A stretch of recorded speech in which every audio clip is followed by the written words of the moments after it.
Hey everyone, it's Your Name, and today we're diving into a book that's fundamentally changed how I approach everything. Think Again by Adam Grant. It's about recognizing that the world changes, we change, and clinging to outdated beliefs can hold us back. Get ready to embrace the power of rethinking. Let's be honest, none of us enjoy being wrong. But what if I told you that being wrong is actually a sign of intellectual growth? If you're never wrong, it probably means you're not challenging your beliefs. Imagine an entrepreneur who's so convinced of their product's success that they ignore early customer feedback highlighting flaws. They're so busy preaching the gospel of their creation that they miss vital signs of trouble. Rethinking is about treating our beliefs as hypotheses, not as immutable truths. It's about constantly testing our assumptions and having the humility to adjust our course accordingly. When it comes to our beliefs, we tend to fall into certain roles. These roles shape how we interact with the world and how we respond to new information. We might become preachers, passionately defending our convictions, often without considering alternative viewpoints. Or we might take on the role of prosecutors, tearing down opposing views with the intent to win an argument rather than understand. Sometimes we act like politicians, seeking approval and tailoring our opinions to please the crowd, often at the expense of our true beliefs. But there's a fourth role, crucial for growth: the scientist. Unlike the other roles, scientists are driven by curiosity and a desire to discover the truth. Scientists don't shy away from challenging questions or uncomfortable truths. They embrace uncertainty and are always ready to revise their beliefs based on new evidence. Imagine a company stuck in preacher mode, clinging to outdated products and processes, unable to adapt to the changing market. Now, contrast that with a company that embraces the scientist mode. They are constantly experimenting, testing new prototypes, and gathering data to see what works and what doesn't.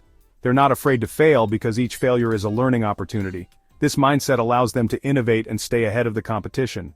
One is stagnant, resistant to change, while the other is dynamic, constantly evolving and adapting. The difference in their approach can determine their success or failure. Which one do you think is more likely to thrive in the long run? The answer is clear: the one that embraces the spirit of the scientist. I know what you're thinking. Adam, being wrong is never fun. It can be embarrassing, frustrating, and even disheartening. We often associate being wrong with failure, and failure is something most of us try to avoid at all costs. And you're right, it rarely feels good in the moment. The immediate reaction to being wrong is often negative, filled with self-doubt and regret. But what if we could reframe our relationship with being wrong?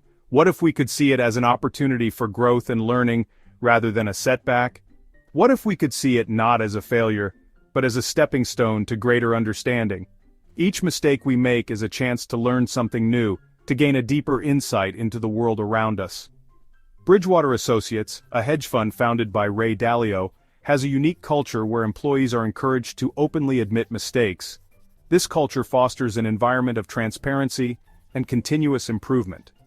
When you create a culture where being wrong is normalized, people become more willing to take risks, to innovate, and to challenge the status quo.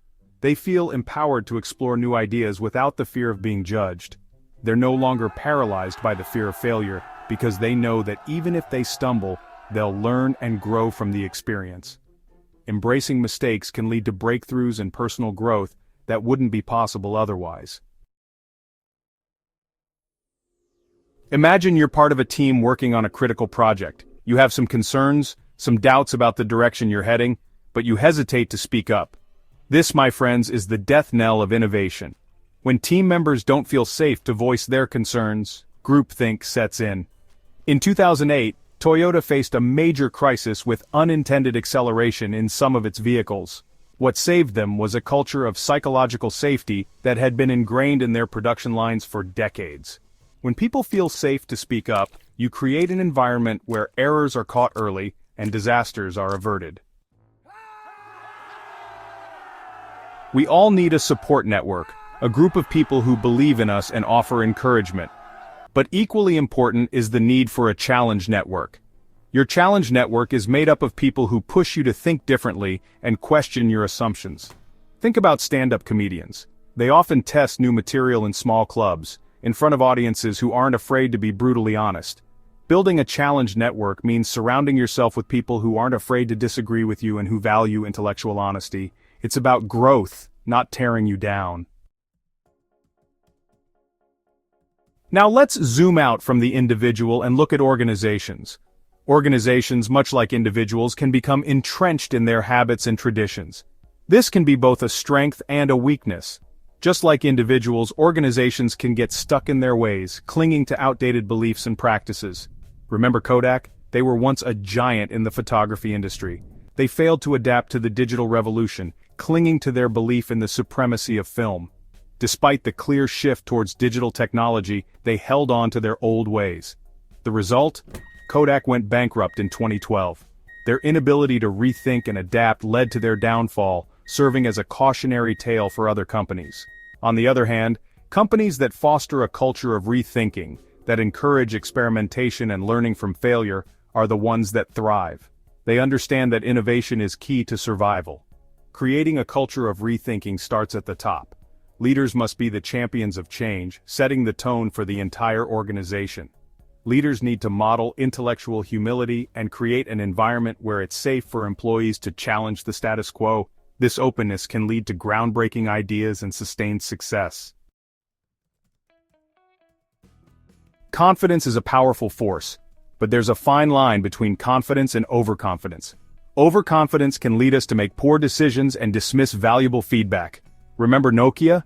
They were once the undisputed kings of the mobile phone market, but their dominance bred a dangerous level of overconfidence. They dismissed the threat of the smartphone, believing that their existing products were superior.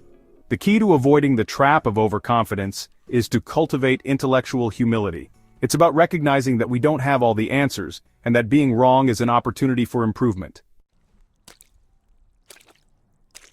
We live in a world that often rewards answers over questions, but the truth is, asking the right questions is just as important, if not more so, than having all the answers. The quality of our thinking is directly proportional to the quality of the questions we ask. Instead of asking, "What do we know?" ask, "What are we missing?" Cultivating a spirit of inquiry is essential for growth. In a world that's changing at an unprecedented pace, the only constant is change itself, and the only way to navigate this constant flux is to become lifelong learners.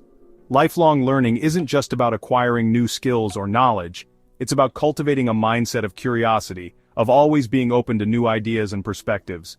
Jeff Bezos, the founder of Amazon, has a great quote, "Be stubborn on vision, but flexible on details. The moment we stop learning is the moment we start falling behind." Have you ever felt like a fraud, like you're not as smart or as capable as people think you are? If so, you're not alone.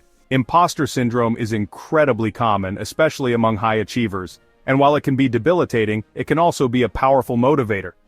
Think about some of the most successful people in history.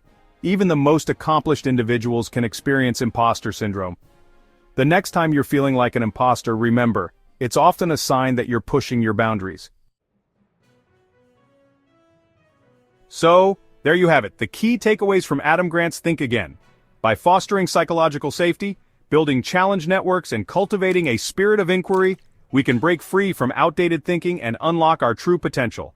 Until next time, keep those minds open and keep rethinking. Think Again by Adam Grant book, link in the description order.